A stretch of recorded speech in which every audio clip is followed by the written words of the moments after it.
It is 6, and your power play multiplier is 2. Well, today we had a taste of winter, but the taste of spring returns again tomorrow with high temperatures soaring into the low to mid 70s, and then our next chance of rain will come this weekend. I'll have all the details coming up.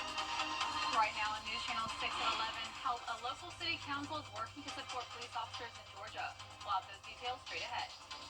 Also ahead, the city of Aiken is developing an action plan to make streets safer. Details on how you can participate. And the Peach State has passed 3 new bills prioritizing safety in schools. We'll have the details at News at 11 starts now.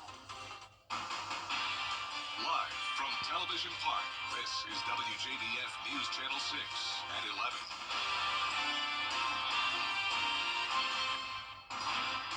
Good evening, everyone. I'm Isabella Moody. Thank you for joining us. Coverage you encounter begins with the local city council showing support in bringing a state retirement plan for police officers in Georgia. I was able to speak to one of the officers who is in support about why this is so important. Grovetown City Council is wanting to recommend the adoption of creating a state retirement system for all Georgia law enforcement officers. Mayor Pro Tem Eric Blair was the one to bring this to the attention of the council. Carolina started theirs in 1952. Alabama started theirs in 1945. Mississippi, they've had one since 1958. Georgia is one of the few states in the nation that do not have a state retirement plan. And I think that our legislation needs to consider that. So that's the idea of this resolution. Right now, the retirement plan in Georgia is based on various municipalities or county governments one works at. So there are no portable retirements, allowing officers to carry over years of service to go from one job to another, unless going from one that is a part of the Georgia Municipal Association. You have somebody that starts at a local department and spends 5 or 6 years and then says, oh, well, I want to go to the state patrol. Well, that's 5 or 6 years that they're not going to have the credit for. They're going to have to go and start over again at the state patrol or the GBI or vice versa. Grovetown Chief of Police Jamie Kitchens told me the job is not only difficult in nature, but they want to have more incentive on bringing in new officers and retaining them. I'm just representative of many. I guess I'm just the loudmouth that's got out here. Nobody should expect anybody to give 40 years in this profession with what it takes on you physically, mentally. All right, this time, please cast your vote. Motion passes. Grovetown will bring the resolution to state officials to show that they are in support of this idea and encourage surrounding counties to do this as well. Aiken is working towards safer roads and fewer traffic deaths with the Safe Streets for All program. The federal grant will add better crosswalks, signals, lighting, and features to slow down speeding drivers. Pilot projects will start in North, South, and downtown Aiken. Well, this has been something that we've talked about for quite a while. The money certainly is a good start, but it's not going to completely solve the issue. But we wanted to get the most substantial benefit from these initial projects. You can learn more about Aiken's safety plan at 2 public meetings this week. Wednesday at the Leslie B. Price Center and Thursday at the Odell Weeks Center. Both meeting times are 1 to 2:30 p.m. Time now for a first check of the forecast. Here's Chief Meteorologist Jennifer Chachi. Well, it was such a rainy day, Isabella, and a very cold day. I mean, it was feeling like January instead of March with high temperatures in the 40s. And as for our satellite and radar, we're not done with the rain just yet. We also have the cloud cover still for the majority of us, and there's that swath of rain impacting parts of Aiken County still, Barnwell, Bamberg, Allendale, but it's slowly but surely moving out of here. As we zoom out, you can see this is all part of a low pressure system that's now exiting off into the Atlantic. And look at all the lightning and heavy rain that's now off the coast here of the North Carolina beaches. So for us, it's mostly been a light rain today, so that's always good. We haven't had any issues with flooding, but we definitely have wet conditions outside with those raindrops on our camera lens. This is a look at our Terry Lambert Hyundai Skyview cam in Waynesboro. An interesting thing to point out today, our low was 45. That's close to average, but our high today was only 4 degrees warmer than that. We made it to 49, and that was it. That's over 20 degrees below average. And also a fun fact is that our record lowest high for today was 44, so we came close to beating that. Picked up 3/4 of an inch of rain in Augusta, and we're seeing the overcast skies at 46 degrees now here in town. 44 in Thompson, 47 in Bamberg. Aiken, you're at 44, 44 in Crawfordville, and 43 in Washington. Winds are coming out of the north and northwest, 8 miles per hour sustained in Augusta and Aiken. The winds are still gusting up to 20 miles per hour here and there, so definitely a breezy night, and that's making it feel even a few degrees colder than the actual temperature. Tomorrow morning, once the skies clear, we will see those temperatures dip down into the upper 30s, and looking ahead, we're actually warming up big time, so I know it seems shocking after how chilly it was today, but we're quickly back into the 70s tomorrow and close to 80 degrees on Wednesday. I'll have more details on your forecast this week coming up, but back to you, Isabella. Thank you, Jenna. It's been a little more than over a year since Thomas Jefferson Academy student died, and his community continues to honor his legacy. Carter Gay died last February after an accident while doing target practice at his shooting range on his family farm. Just before he died, his strong faith led him to start a men's ministry that continues to bring many people around the community together. His father says it's the same faith his son was so outspoken about that got him and the family through a difficult year. I've asked a lot of questions about why, and one of the first things that hit me was God told me, said, how can you ask me why I could let this happen to your son when I freely gave you mine, so that you can spend eternity with yours and with me. And what better answer could there be than that? And it doesn't make it a lot easier, but, I know I'm going to see him again. The ministry meets on 2 Saturday mornings a month at Your Hope Church in Matthews, Georgia. The Georgia Senate has given the green light on 3 legislative bills to improve school safety in the state. Now State House lawmakers will review those proposals. Archie Saudry reports. Georgia's lieutenant governor says 3 school safety bills are now on its way to the House. This includes safety measures to keep students and teachers safe in schools. Well, we have several pieces of legislation related to that, and certainly gun safety and being responsible for your gun, parents being responsible, screenings at school are certainly important. There's also $50 million set aside for school safety grants by Georgia Governor Brian Kemp in the amended budget. If you look at errors that happen when it relates to a shooting or fatalities, many times there's not just one thing. If you look at risk management, it's usually about 7 things bad have to happen. Lawmakers are using the school shooting last year at Appalachia High on how to strengthen school safety. In this situation at Appalachia, certainly parental involvement doesn't seem like that was as appropriate as it could have been. School safety, certainly the security officers that we had put there limited the fatalities and morbidity and mortality related to that shooting. Senate Bill 17, or Ricky and Alyssa's law, will require all Georgia schools to have mobile panic alarms to alert first responders. Senate Bill 61 will strengthen the state's law, so attempted murders and terror acts towards schools by juveniles will now be tried as adults. And Senate Bill 179 will require transferring students to show their academic and disciplinary records to the new school within 10 days and let the parents or guardians know about the transfer within 5 days. Reporting at the Georgia State Capitol, Archie Saudry, Atlanta Bureau Chief. Augusta leaders are looking at drawing the line on certain developments. Over the last few years, Augusta has seen an increase in the number of apartment complexes being built. But at their meeting Tuesday, city leaders are scheduled to discuss imposing a moratorium on future apartment construction. The idea is that it will encourage more single-family homes. The only way we're going to have anything here in Richmond County, especially in South Richmond County, is rather have house tops, rooftops, than apartment complexes. Apartment complexes put an impact on our infrastructure, it puts an impact on our school system. But Guilfoyle says the moratorium would not include the downtown business district. The Richmond County school system is helping to make resources available to students and their families. The school system staff believes the key to a student's success begins with a healthy home and proper resources. Today's event was centered around making local resources easily accessible to parents of schools with students within the school system. Organizations that help with utility, service bills, shelter, food, healthcare, and more. the Success Center, which is a part of the school system, we work with our families who are in transition.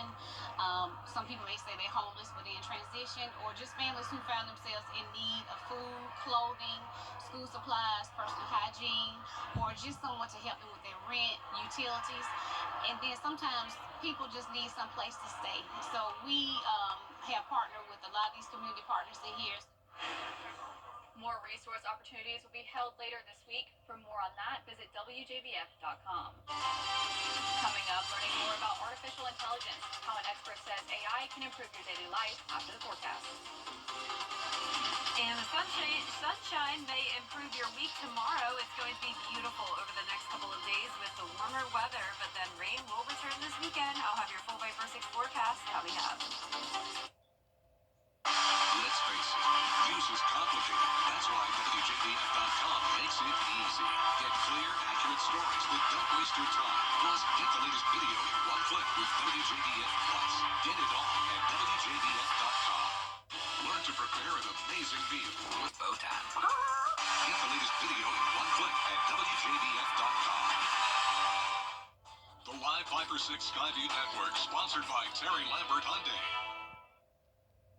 Now, your most accurate forecast with WJBF Live 5-6. Welcome back. So it was rainy all day long, but luckily since the rain was coming down super light, we didn't have any concerns with flooding. The rainfall totals pretty much stayed under an inch, but some places here and there, like Sandersville, did pick up over an inch, and that's because we were tracking one heavy shower there that started up in Wilkes County and moved down our western counties this evening. But other than that, this was pretty much a steady light rain throughout the day. Some of us are still seeing that now, and that's primarily over in Barnwell, Bamberg, and Allendale counties. This low pressure system is going to continue to move off towards the east coast, and behind it we have high pressure taking over for the rest of our week, or at least until we go into Thursday. Our Terry Lambert Hyundai Skyview cam looking into Wellstar MCG Health, also showing those raindrops on the camera lens and some wet roadways, but no issues with flooding once again. It is chilly, so you need to dress warm tomorrow. 46 degrees, feeling like 42. The winds will stay elevated tonight, and that will help to prevent any frost development tomorrow, but temperatures will be dropping into the upper 30s by the time you're headed out the door. Now, as for those current temperatures, we're all very consistent. A lot of us between 44 to 46 degrees, and those skies are starting to clear out in our northwestern counties. So notice by midnight, completely clear in places like Wilkes County. Clouds continue to push off towards the east along with the rain. Here's a look at 4 a.m. tomorrow. So absolutely no more rain to worry about. Nothing to cause any issues for your plans tomorrow morning. We'll still see some passing clouds here and there in the early morning hours, but then check out the afternoon. Completely sunny skies in the forecast. So it will be a beautiful day for us. Upper 30s to start, and the temperatures just absolutely soar into the afternoon, up to 74 degrees at 5 p.m. Now, all of this rain today was very beneficial, as it did help with this drought that we're seeing, a moderate drought across the majority of the CSRA. So the rain today will definitely help show in some improvement with that, but we could use some more, and our next chance of rain comes in late Saturday into Sunday. Now, there is the potential of some storms here, a little too early to tell, but we'll definitely be keeping you updated as the week goes on. So as I mentioned, we will see some increased cloud cover on Thursday, dropping our temperatures from 78 to 75. Then we go right back into the low 80s on Saturday ahead of that secondary cold front, and that may drop us a few degrees on Sunday. That's nothing we aren't used to now. We have had very warm Saturdays and cooler Sundays as of late, but notice it's not as extreme of a drop off this upcoming Sunday. Now, as for the pollen forecast, it's not looking great Wednesday and Thursday, so keep that in mind if you suffer from allergies, but in the meantime, those pollen levels are low. Tonight, we're seeing mid to upper 30s, and tomorrow we'll top off in those low to maybe middle 70s in some places. Your 10-day forecast is just showing a great next 2 days, and then mostly cloudy by Thursday with the rain chance coming in Saturday night into Sunday, and all of next week is looking nice and warm. We'll continue to see those mid to upper 70s. Back to you, Isabella. Thank you, Jenna. AI can perform tasks often associated with human cognitive functions. It is all around us, and we pick and choose whether to use it or not. Augusta University's Dr. Lance Hunter completed an analysis on artificial intelligence. He explains that the level of and sophistication of AI are dependent on the nature of the data. The U.S. military is at an advantage due to the country currently leading the way with infrastructure to develop sophisticated AI regarding security. Dr. Hunter believes it is also an advantage in our daily lives. There can be a lot of really beneficial effects of artificial intelligence. If we're thinking about AI being able to perform certain types of tasks, to assist individuals to being more productive, in a lot of different ways in their work life, in their individual life, etc. It can really help in a lot of areas within economies, healthcare.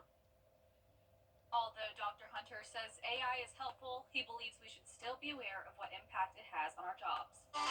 Still ahead, the threats of additional tariffs on trade partners is causing a lot of economic uncertainty. We'll add those details when coverage in town continues. But first, the winning numbers for tonight's South Carolina lottery are pick 3404, and the pick 4 winning numbers are 8064, Fireball 6. We'll be right back. Here's a great offer for... Coming up, 2 local teams punch their ticket into the Division II NCAA tournament. We'll find out where and when they'll be playing in sports. Your local Ford dealer presents America's 6. The WJBF Live Viper 6 Skyview Network is sponsored by Terry Lambert Hyundai. Low prices, big selection, and committed to quality customer service. Now, WJBF sports coverage you can count on. Both Augusta U and USC Aiken have officially punched their ticket into the Division II NCAA men's basketball tournament, and now they'll spend this whole week preparing for their respective opponents. And one team going dancing, the second-seeded USC Aiken Pacers. They earned the automatic bid thanks to winning the Peach Belt Conference tournament on Sunday against USC Beaufort. They finished out the year 23-8, and they will take on the 7th-seeded Catawba in Columbus. It marks the 3rd consecutive NCAA tournament appearance and 4th time under head coach Mark Vanderslice. Tip-off set for Saturday, 2:30 p.m. at Columbus State. And the Jags are coming off a Peach Belt Conference quarterfinals loss against North Georgia, but they're now gearing up and turning the page to the postseason, meaning extra practice time over the weekend. Augusta is the 6th seed in the Southeast region, and they'll play first-time opponent Lenore Ryan in Columbus on Saturday at noon. And going 0-4 after going 0-4 to start the season, the Jags finished out the year 19-10, just enough to guarantee them at least one more game. It'll be a big challenge, and just happy to be playing this time of year. There's 300+ teams in Division II basketball, and only 64 of them are getting a chance to play. It's a very good team, and it's exciting to play somebody different. And this time of year, you just worry about the opponent in front of you. And over to the ACC Conference, the Georgia Tech Yellow Jackets are preparing for their ACC tournament opponent, the Virginia Cavaliers in Charlotte Spectrum Center. For the first time in 4 years, the Yellow Jackets earned a first-round bye in the tournament, drawing the number 8 seed. Now, Tech has won 5 of its last 7 games, while Virginia has lost 5 of 7 entering the tournament. Tip-off set for Wednesday at noon, and the winner gets to play top-seeded Duke in the quarterfinals. More importantly than a game plan for me, honestly, is we got to go in here feeling good about ourselves and confident. You know what I mean? Like, that's the biggest thing. I think getting off to a good start going to be important. I think putting Virginia in a deficit is important. They're a totally different team when they're playing with a league compared to when they're playing conference mind. The Clemson Tigers are also gearing up for the ACC tournament, but they'll have to wait until Thursday to find out who exactly their opponent is in the quarterfinals. The Tigers are coming off a program record 26th regular season win over Virginia Tech. They forced a season-high 23 turnovers that turned into 25 points. Tip-off set for Thursday, 9:30 p.m. on ESPN and ESPN2. Shifting to college baseball, Clemson's Jaron Purify was named the ACC Player of the Week. The infielder led the Tigers to a 5-0 record, going 12 for 20, hit 2 home runs, 2 triples, a double, 9 RBI, and 5 runs. He has a .447 batting average and .500 on-base percentage. That's it for sports. We'll be right back. Get better. Get better. Get better. Get... The internet has yet another fat baby penguin to fawn over. Meet Atticus. He's a 6-month-old king penguin chick at the Detroit Zoo. He hatched last August and is already bigger than both of his parents at 35 pounds. Pesto was the first fat king penguin chick to catch the internet's attention. And the now 1-year-old lives at the Melbourne Zoo and weighed 53 pounds at his heaviest. Adult king penguins usually weigh between 21 and 40 pounds. He's really cute. I was going to say that, yes. That's all for now. Our Next news at 4:30 a.m. tomorrow morning. Have a good night.